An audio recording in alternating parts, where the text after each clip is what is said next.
Good morning, শুভ সকাল সবাইকে। তো সবাইকে আমার নতুন একটা ব্লগে, নতুন দিনে, নতুন সকালে তোমাদের সবাইকে আমার চ্যানেলে ওয়েলকাম। আর হ্যাঁ, যারা যারা আমার চ্যানেলটাকে এখন সাবস্ক্রাইব করনি, প্লিজ আমার চ্যানেলটাকে সাবস্ক্রাইব করে রেখো। তো চলো, আজকের দিন আজকে হয়েছে 5 তারিখ। 5 তারিখের ভিডিওটা আমি আজকে সকাল থেকে শুরু করছি। আর এইদিকে দেখো, ব্রাশ করতে করতে আসলাম, এদিকে দেখি মুনুকে ডাকছে। মুনু কি করছে দেখো। মুনু আসো। আও মুনু, আও মুন্না, ও মুন্না, মুন্না। তো এখন ম্যাম ওকে নিয়ে খেলাধুলা করছে। ও গেছিল পিছন দিকে ঘুরতে। তো যাই হোক, এখন হয়েছে সকাল, বাজে 8:30। 8:30 না, ভুল বলছি আমি, 8:30তে আমি বেরোবো। এখন বাজছে প্রায় 7:30। আর এদিকে দেখো মুনু কি কি করছে। ও মুনু কিন্তু ম্যামকে খুবই ভালোবাসে। ও ম্যাম এখানে কান ধরে ধরে দিচ্ছে, ও শুয়ে রয়েছে। ওকে ডাকছি, ওকে তাও ও শুনছে না। ম্যামকে ভয়ও কিন্তু সেরকম ভাবে পায়। তো যাই হোক, ওইখানে খেলাধুলা করুক। আর ম্যামকে বলেছে, আমি ম্যাম যা এখন গিয়ে প্রথমে আমার লাঞ্চটা প্যাক করে দে আর চা দে আমাকে। আজকে ওর স্কুল ছুটি। কেন ছুটি দিয়েছিস আজকে? মানে টিচার্স ডে সময় অন্য দিনের সময় তো ছুটি থাকে না, ওটা আজকে কেন ছুটি দিলে সেটা জানি। সব স্কুল কলেজে দেখি আমাদের এখানে ছুটি। তো আমার তো খোলা আছে, আমার যেতে হবে, সেই জন্য আমি রেডি হয়ে গেলাম আর কি সকাল সকাল। আর সকাল সকাল উঠে আগে জল খেয়ে নিলাম। আর জল না খেলে আমার দিনটা যেন শুরু হয়, মানে যেদিন আমি জল খাই না সেদিন আমার মনে হয় জানি কি হলো, কি খাই নাই, কি খাইনি, এরকম হচ্ছে আর কি। তো সেই জন্য আমি সকালবেলা উঠেই কিন্তু আগে জলটা খেয়ে নিই। কিছু খাই ভাগে না খাই, কিন্তু জল আমার খেতেই হয় চা খাওয়ার আগে। তারপর এখানে ম্যাম আমাকে চা দিল, চা নিয়ে বসেছি। এদিকে দেখো চা নিয়ে বসেছি। আর বিস্কিট এখানে আমি গতকাল কেক কিনেছিলাম, তো অর্ধেক খেয়েছিলাম, রয়ে গেছে, একটু বের করেছি এখন। আর এটা হচ্ছে ডাইজেস্টিভ বিস্কিট। এটা ম্যাম মানে পাম্মি গিয়ে নিয়ে এসছে। আর ওরিও, পাম্মিকে বিস্কিট আনার কথা বললে ও ওরিও তো নিয়ে আসবে আসবে, ওর প্রিয় যে ওরিও, ও নিয়ে আসে আসে। তো যাই হোক, এটা দিয়ে আমাদের খাওয়া শুরু করলাম চা। আমি পাম্মিকে জিজ্ঞেস করলাম স্কুল নেই। ও বলছে না, আজকে স্কুল নেই। কেন নেই সেটাও আমি বুঝতে পারলাম না। তো ম্যামকে জিজ্ঞেস করলাম, তো ম্যামও বলে নাই ওর স্কুল। আজকে টিচার্স ডে ফার্স্ট টাইম শুনছি, মানে টিচার্স ডে বন্ধ। টিচার্স ডে কেন বন্ধ? যে সব স্কুল কলেজই বন্ধ দেখি, বাট কেন সেটা আমি জানি না আদৌ কেন বন্ধ। তো আমার তো খোলা আছে, আমার যেতেই হবে। তো চলো রেডি হই, চাটা খাই, চাটা খেয়ে বেরোই। না মানে, গুড মর্নিং বলে তো সবাইকে। গুড মর্নিং বলো, বলো গুড মর্নিং মুন্না। মুনু বলছে গুড মর্নিং। চলো চাটা খাই, চাটা খেয়ে বেরোই কি। এই যে মা, মা এখন স্নান টান করবেন, রেডি রেডি হবেন।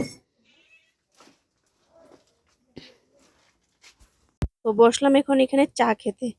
তো চা খাচ্ছি আর সেই মোবাইলের চার্জার এইটা সেইটা ঢুকাচ্ছি আর কি। কারণ চার্জারটা যেগুলি সঙ্গে নিয়ে যেতে হবে, না হলে আবার চার্জ শেষ হয়ে গেলে আবার অসুবিধা। আস্তে আস্তে তাদের রাত আসবোই কোটে 7টার দিকে। সেই জন্য তো চলো, আর অফিস থেকে না হয় এসে দেখা করছি। গুড ইভিনিং সবাইকে, শুভ সন্ধ্যা। তো আমি সকালবেলা ভিডিও কন্টিনিউ করে দুপুরবেলার ভিডিও করে নিই। তো বাড়িতে আসলাম, এসে টিউশন পড়লাম, যেটা আমার ডেইলি লাইফস্টাইল, যেটা তোমার সাথে আমি শেয়ার করি সেটাই করলাম। আর আজকে দেখো টিচার্স ডে যেহেতু, কতগুলা চকলেটস পেয়েছি দেখো। এটা হচ্ছে আমার টিচার্স ডে গিফট। এটা আরেকটা হচ্ছে আমার টিউশন স্টুডেন্ট দিয়েছে। এই দেখো দেখো, কিউট, দেখো কত সুন্দর করে কার্ড বানিয়েছে বেচারি। প্রীতি দিয়েছে এটা। প্রীতি থ্যাংক ইউ। কত সুন্দর করে বানিয়েছে, বানিয়ে এটার মধ্যে ইয়ে করে দিয়েছে, চকলেট লাগিয়ে কত সুন্দর করে বানিয়েছে। চকলেট দেখো, চকলেট ডেয়ারি মিল্ক আমার সবচেয়ে প্রিয়। যাই হোক, ডেয়ারি মিল্ক পেয়েছি, ডেয়ারি মিল্ক সবচেয়ে ভালো লাগে আমার, ডেয়ারি মিল্ক। এখন সব আমি একা খাবো, কাউকে দেবো না আমি। কিছু বলবে না? তো চলো ভিডিওটা কন্টিনিউ করছি, সঙ্গে থাকো। তো এখানে বসে বসে আমি দেখছি গিফটসগুলো। গিফট বলতে কি, চকলেট। আর এটা আমার স্টুডেন্ট দিয়েছে, টিউশন স্টুডেন্ট। ও বানিয়েছে, নিজের হাতে বানিয়ে দিয়েছে। কার্ডটা খুবই সুন্দর বানিয়েছে। আর দেখতেও খুবই মানে ভালোই বানিয়েছে বাচ্চা মানুষ। তো যাই হোক, এখানে চকলেটগুলো নিয়েছি। তো যাই হোক, গিফটস পেতে কার না ভালো লাগে বলো, কিন্তু টিচার্স ডেতে এজ এ টিচার একটা গিফট পাওয়া, এটা একটা আলাদাই একটা গর্ববোধ হয়, তাই না? এই যে টিচার পেলে, ছোটবেলায় আমরাও অনেক স্টুডেন্টসরা মানে মিলিয়ে টিচার্সদেরকে দিতাম। এখন নিজে পাই, খুবই ভালো লাগে। তো যাই হোক, তো এখানে হয়েছে এখন আমাদের মেয়ে মানে বসে রয়েছি। তো ম্যামকে বললাম, ম্যাম চা করে নিয়ে আয়। আর মা নিয়ে এসেছিলেন যে বুন্দিয়ার, বুন্দিয়া না, এটা কি ভুজিয়া আর বাদাম দিয়ে মিক্স থাকে যে ওইটা। আর মাও বসে বসে টিভি দেখছেন, আমিও বসে বসে টিভি দেখছি। মাকে বললাম কিছু বলো, তো মা হাই বলছেন। এই আর কি। আর আমাদের তো কি ডেইলি ব্লগ শেয়ার করবো, দেখো আমাদের ডেইলি ব্লগ মাঝখানের যে সকাল 9টার থেকে যে 6-7টা অবধি যে সেটা ততক্ষণে তার কোনো ব্লগ করাই যায় না। ঘরেই থাকি না, তো শর্ট ফর্মে ব্লগ হয়, সেই সকালের পার্ট যা থাকে সেটা শেয়ার করি, আর বিকালে যা করি তাই শেয়ার করি, তারপর আর কিছু শেয়ার করিনি। মাঝখানে কিছুদিন কিন্তু আমি দিই নাই কিন্তু ব্লগ, যেহেতু আমার ভিডিও করার কিছু ছিলই না, সেই জন্য টাইমই ছিল না, এডিটই করা ছিল না, ভিডিও কিন্তু করা ছিল, কিন্তু এডিটের জন্য সব ভিডিও আমি ডিলিট করেছি। ভেবেছি এত লাস্টের ভিডিওটা কি দেবো, শুধু সানডে ভিডিওটা করার পর মাঝখানে ভিডিও ছিল, কিন্তু তারপর আমি দিনে ডিলিট করে দিয়েছি। ভাবলাম যে রেগুলারটা, কারণ পুরোনোটা দিলে ডিলিট আর কি দেবো, ডেইলিটা দিতেই মানে একটা আলাদা ভালো লাগে আর কি। তো দেখি, চেষ্টা করছি রেগুলার দেওয়ার চেষ্টা করবো, গতকাল তো দিয়েছি, আজও দেবো, দিচ্ছি, কিন্তু দেখি রেগুলার দিতে পারি কিনা। ইচ্ছে আছে খুবই, রেগুলার ইচ্ছে খুবই হয় রেগুলার দেওয়ার, কিন্তু চা খেতে খেতে দেখো বোন দিয়েও শেষ করে ফেললাম। তো যাই হোক, যেটা বলছিলাম, যে ইচ্ছে হয় যে রেগুলার ভিডিও দেবো, খুবই ভালো লাগে আমার রেগুলার ভিডিও দিতে, ভিডিও করতে, কিন্তু ভিডিও করলেও সেই এডিটিংটা যত কষ্ট, যারা ভিডিও করে তারাই বুঝে যে এডিটিংটা কতটা কষ্ট। তো যাই হোক, তো বসে বসে আমাদের টি টাইম চলছে আর কি, সবাই বসে, এই সময়ই আমরা অল্প শান্তিতে বসে খেতে পারি। তো এখানে আবার দিয়ে দিলাম চকলেট, পেলাম সবাইকে এক একটা চকলেট দিলাম, আমরা বসে বসে সবাই চকলেট খাচ্ছি এখন। তো পাম্মি বলছে আমার চকলেট তো ভেঙে গেছে, আমি বলছি হ্যাঁ, কারণ ব্যাগে রেখেছিলাম তো, কতক্ষণ দুপুরবেলা দিয়েছি, কতক্ষণ রেখেছি, তো গরমে চকলেট তো এমনি নরম জিনিস, গরমে কিছুটা ভেঙে গেছে বা কিছুটা আমারটাও ভাঙা পেয়েছি, মারটাও ভাঙা পেয়েছি, শুধু মেমেরটা ভালো ছিল, ভেঙে গেছিল আর কি, ভেঙে বলতে এত হয় না, ঠিকঠাক মানে ভেঙে গেছিল। তো বসে বসে খাচ্ছি, এই রাতের বেলা খাচ্ছি দেখো চকলেট। তো যাই হোক, লোভ সামলাতে পারলাম না, সেই জন্য ভাবলাম দিনে খাবো না, তারপরে সবাই আছে, সবার সাথে বসে খাওয়ারই একটা আলাদা মজা, তাই না? তো বসে বসে আমরা এখন খাচ্ছি চকলেট। তারপরে আজ কিন্তু আর রান্না বান্না সেরকম নেই, যেহেতু লতি রয়েছে, রাত মানে গতকালের রুটি রয়েছে, তা এখন সেরকম ভাবে কেউ খেতেও চাইছে না, সেই বুঝিয়েও যে খাওয়া হয়েছে, আর কেউ খেতেও চাইছে না। মা এখানে চকলেট খাচ্ছে, মনু কি করছে দেখো, মাকে চকলেট খেতে দিচ্ছে না, কি দেখো কি করছে দেখো, মাকে চকলেট খেতে দিচ্ছে না, ও কেড়ে করে খেয়ে নিচ্ছে দেখো, দেখো কি করছে, ছি ছি ছি ছি ছি, নির্লজ্জ কোথাকার। হুম, জোর করে খেয়ে নিচ্ছে চকলেট, চকলেট পাগলা।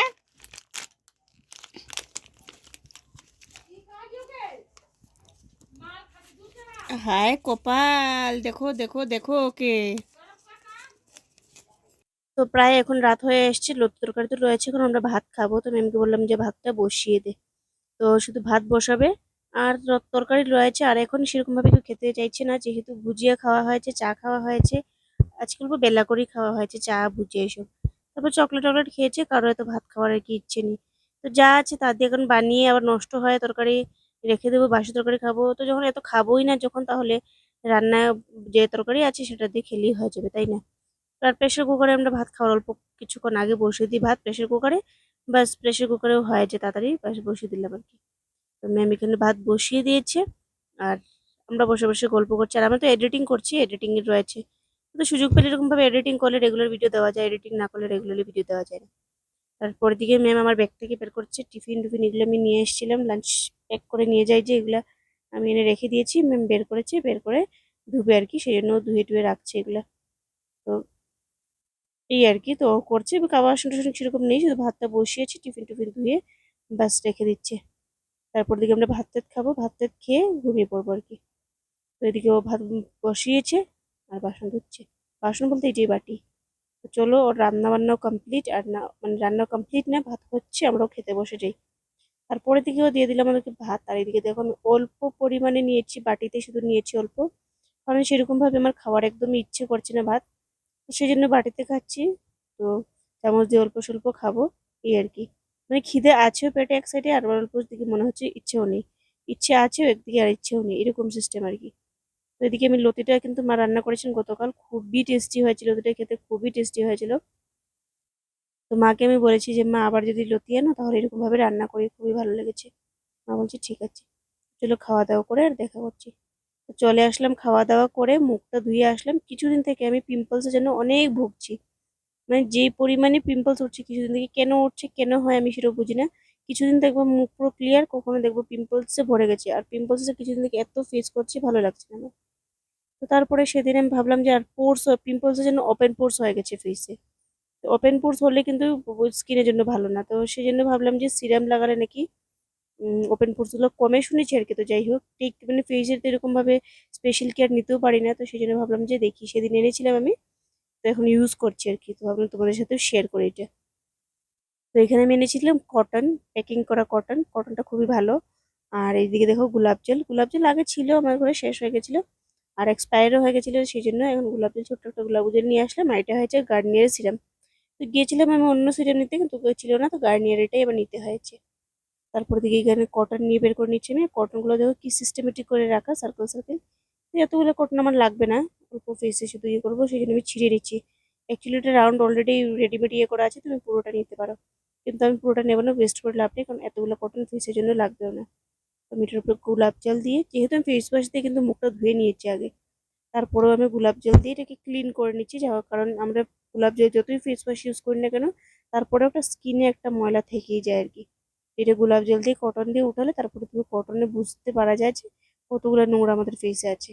কারণ সিরাম লাগাবার আগে গোলাপ জল দিয়ে ক্লিন করাটা কিন্তু সবচেয়ে জরুরি, কারণ সিরামটা না হলে কিন্তু কাজই করবে না, আর ওয়েস্ট হবে আর কি। তো সেই জন্য ফেসটাকে ভালো করে, আর পোর্স যাদের থাকে তাদের তো এটাকে ভালো করে ক্লিন করে নিতে ভালো, কারণ পোর্সের ভিতরে মানে যেগুলো জার্মস থাকে বা ডাস্ট থাকে এগুলো ইয়ে ঢুকে থাকে আর কি, সেই জন্য এবার ভালো করে আমি কটন দিয়ে এটাকে ক্লিন করে নিয়েছি।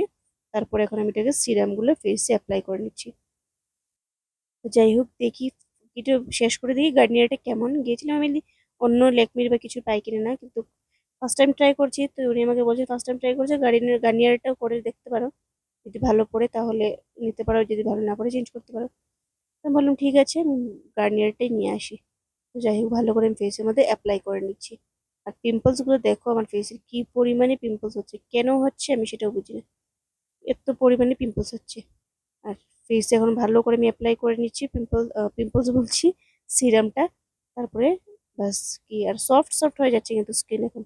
সিরামটা এমনি ভালোই আছে, কিন্তু রেগুলারলি ইউজ করতে পারছি না। তো যখন পরশুদিন করেছিলাম, গতকাল করিনি, আজকে করেছি আর কি। তো যাই হোক, তো আমার অ্যাপ্লাই করা শেষ, এখন কিন্তু স্কিনটা কিন্তু খুবই সফট হয়েছে, দেখো কত সফট হয়েছে। চলো আজকের জন্য এতটুকু, এটা দেখার জন্য নতুন ব্লগে।